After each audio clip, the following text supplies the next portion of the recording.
Hey folks, Uncle Jay. You know the question Obama or one of his handlers ought to ask themselves is how much Obama is too much Obama? I mean, seriously. Dude's been in office 240 days, has given 111 speeches. He's going to be on prime time again, haranguing Congress over Obamacare. And now he has decided he's not just going to be president of the United States. He is going to run the whole planet.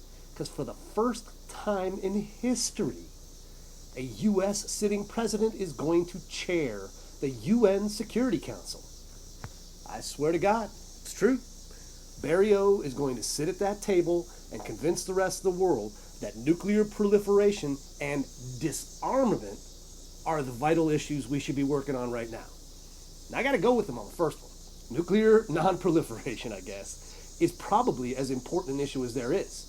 But what he's done is instead of using the UN Security Council's own agenda, which says we should probably be talking about, Iran and North Korea, nah, it's the whole world. And by adding in disarmament, he throws a monkey wrench in the whole thing. Because what does that mean? Disarmament.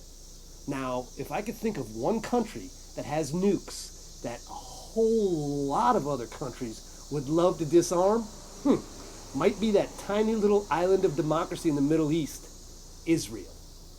Yeah, think about that one for a second. Every Arab country and plenty of European and other countries would love to take that nuke hammer away from the Israelis, the Zionists. Well, guess what? Now we're going to have a president of the United States. The Obama is going to the Security Council, and he is going to tell the world that we should all disarm at some point. But maybe the first place we should start, what do you think everybody's going to come up with at the UN? The most rabidly anti-Zionist place on earth. They had an entire conference in Durban a couple years back devoted to nothing more than giving Israel the only black eye as far as human rights in the world. You know, when you've got some of the most awful human rights violators on earth gathered together telling Israel that maybe they should be nice to the Palestinians, I think we've got a problem. Now our president is going to dignify these efforts and to bring disarmament back into play, which I personally think is an idiotic idea, and if we try to disarm ourselves, I would be vehemently opposed.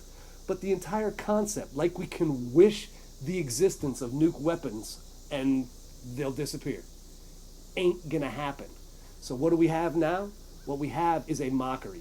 We have the Obama who, among his handlers, they all seem to believe, and Jonah Goldberg made a great crack on this. He said David Axelrod seems like the Christopher Walken character in that Saturday Night Live skit where they're doing the Blue Oyster Cult, and he keeps calling for more cowbell. Well, they think Obama's the cowbell. And guess what? It ain't working. The shine is off that. I'm telling you what, the magic is gone. The Messiah has been brought back to earth. I mean, come on, stimulus, crash and burn. Cap and trade, crash and burn. Healthcare, about to crash and burn. The entire czar empire he's built, crashing and burning. Let's be real. About the only people who believe that the Obama is the savior are all inside his circle, and they're inside that bubble preaching to themselves. Nobody else is buying it. So I tell you what, Barry, I'm going to give you another piece of unsolicited advice, as I am wont to do. Chill out. Disappear. I mean, you gained personal point. You gained points in the polls while you were at Martha's Vineyards. That should give you an idea that maybe solving all the world's problems at the same time is not what you're supposed to do.